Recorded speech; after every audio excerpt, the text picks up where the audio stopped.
Hi up guys, in this video I will show you how to delete YouTube channel on phone. Firstly, get up into your application, then tap on your right upper side on your profile icon. When you get up into that section, you need to get up for help and feedback section, and here you're gonna find out that search box option. Type on it for delete. Now, as you can see here, you have delete or hide your YouTube channel. Go for it. Then simply scroll down, and here you're gonna find out both options. Go on the second one. Here, if you permanently delete your channel internally, you may not be able to recover it.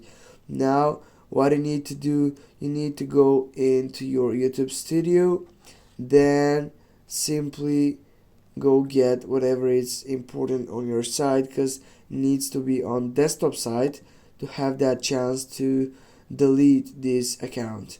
Here just you have the option to get out for this section, and that is guys. Thanks for watching. Don't forget to hit that like and share the video. See you soon guys.